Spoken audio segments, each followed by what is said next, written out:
Why is Netflix continuing to work with Harry and Meghan?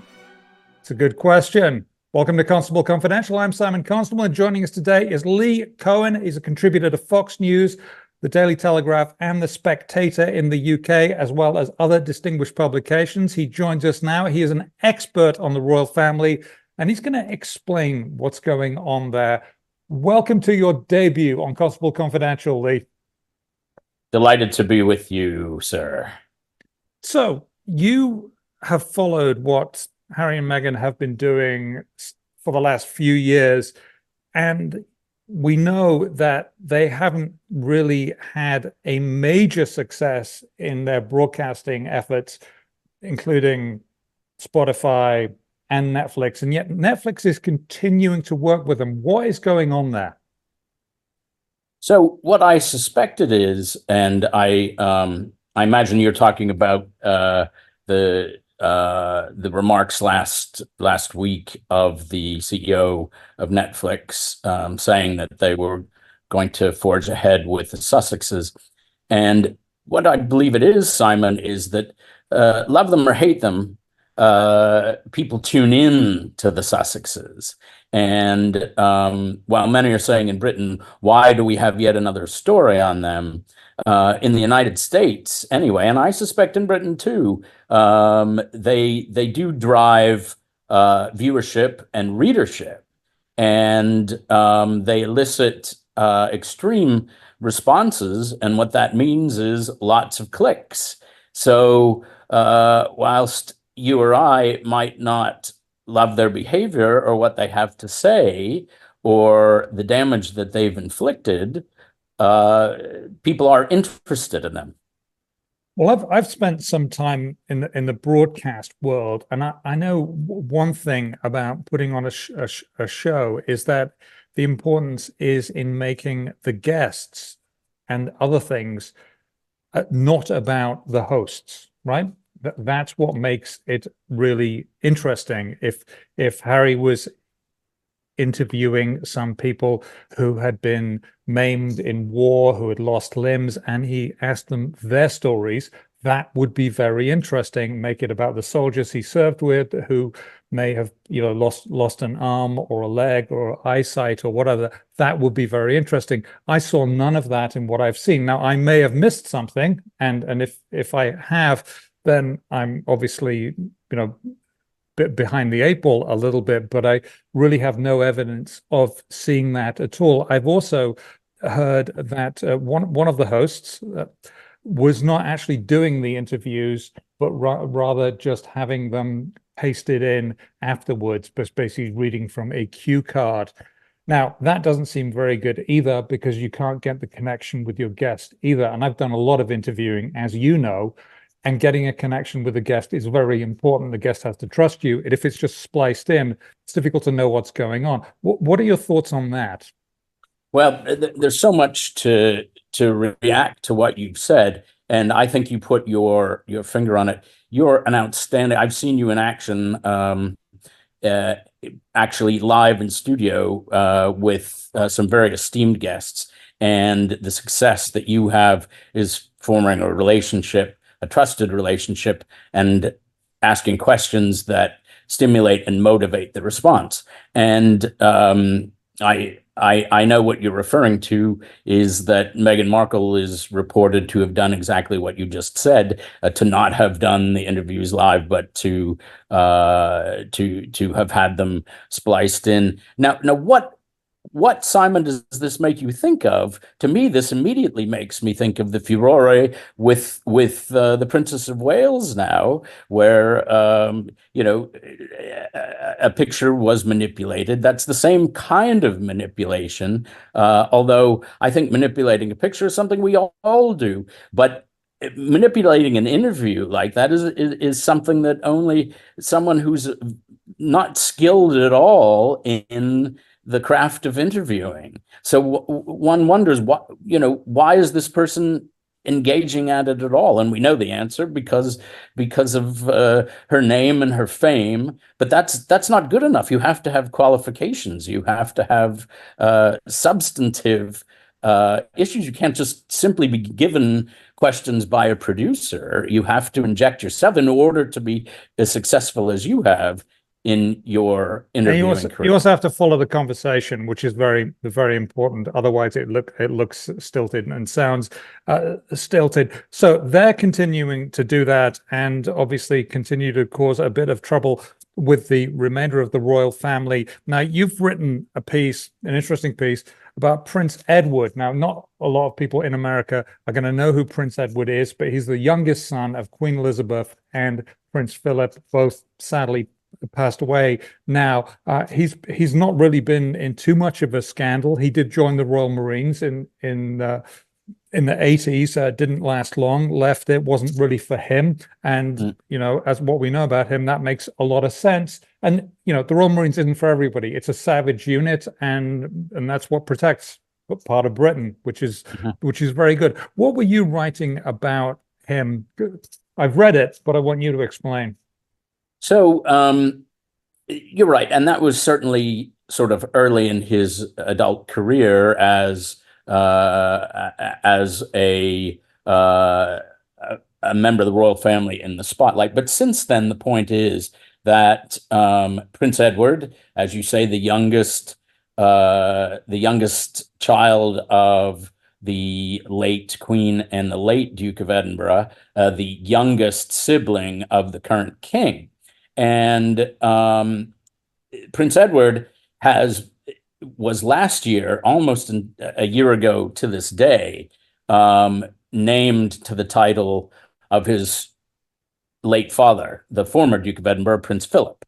So he has been rewarded, if you will, with a very important title, because it's a high honor, and it's hard to explain to folks in anywhere but the UK, that being called the Duke of Edinburgh is a big deal. That's like 27 thumbs up all in one go, and a big pat on the back from his brother.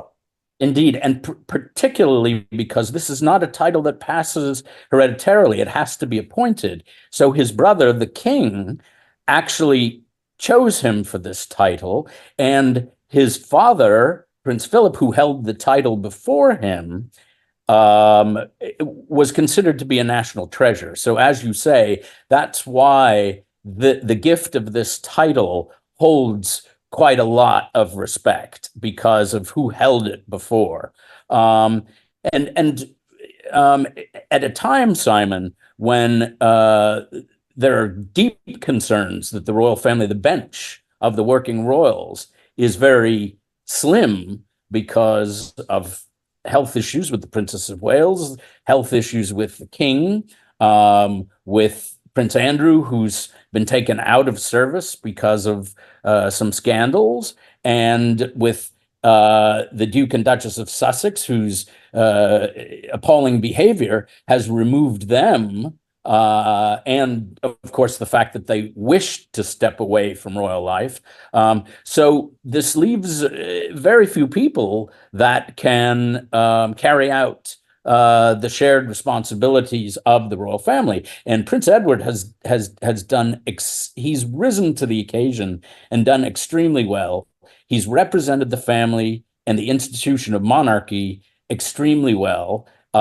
He's got a lot of his father's charm, as I said in the piece that I believe you're referencing. Yes, and he does what the royal family is supposed to do. He casts a light not on himself, but on others. He casts a light on the country and reminds people of their history, and he creates goodwill. And he's married a wonderful person in Sophie of Wessex is his wife, and there have been certainly since he's been married, which is quite a long time now, there have been no scandals or anything even approaching that between them in the newspapers. And the newspapers in Britain can be savage. If you step out of line and you're royal, it can be savage. It's the truth.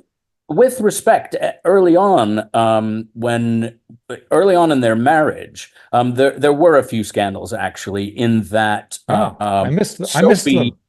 Well, yes, because they're not only are they long ago, but they're not anything rising to the occasion of what the Sussexes dish up. The scandals, if you will, and they weren't really scandals, but they were things that the press really liked to needle in on, were that at the beginning, Prince Edward, after he left military service, he engaged in a career as a film producer, and Sophie, the former Sophie Rees-Jones, was a public relations professional, and so at the beginning there was some tension. Would they continue in those roles? And in fact, they gave up any kind of non-royal professional service, and so it really isn't an issue. And not only did they give it up, but both Sophie and Prince Edward have stepped into the shoes of working royals in the most marvelous way. Sophie was of course a daughter-in-law to the Queen, but her conduct and her ability to embrace the role of a royal was so admirable that the Queen looked at her almost as another daughter. And that just shows you how welcoming the royal family can be. Now, a few years ago, a colleague of mine asked me who was the head of state of the UK, and at the time, it was the Queen. So I said the Queen, and I was told that can't be right. Who's the real head of state? And I said, no, it's the Queen. She's head of the church. She's head of the army. She's head, she is the head of state. And I couldn't get beyond that. How do you explain the royals to your friends in America when talking about them? Because it can be quite confusing, because Britain isn't a republic. I'm a subject of the Queen. It's very hard to give up your passport unless you do something absolutely heinous. You're a subject of the monarchy. So now the King Charles, I keep calling him Prince Charles because it was most of my life. He's the head of state and will remain that way probably until he dies. Well, right. And what many Americans don't understand is that while we have separation of powers in that, while we don't have the separation of head of state and head of government, our president, the chief executive, is both head of state and head of government. And in the United Kingdom, of course, it's not that way. The prime minister is the head of government, and the sovereign, be it a king or queen, is, of course, the head of state. And I argue that, while in 1776 we did what was right for our country, that in a way, Simon, we gave up the baby with the bathwater, because we gave away some very important things. Now, with a political head of government who's also a head of state, there's no one to rise above politics. There's no one who doesn't have his hand in the till.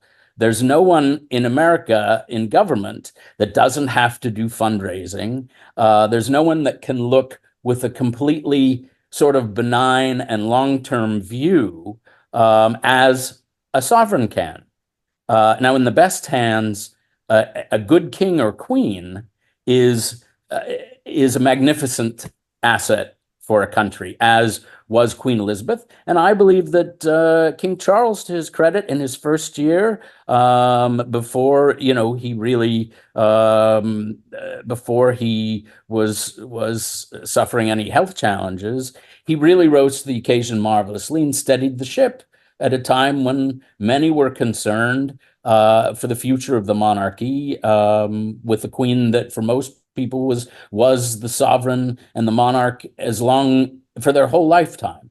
Absolutely. And her father, King George, was also well revered as well. So we've had the successive people, and we wish, of course, King Charles gets better as fast as he possibly can.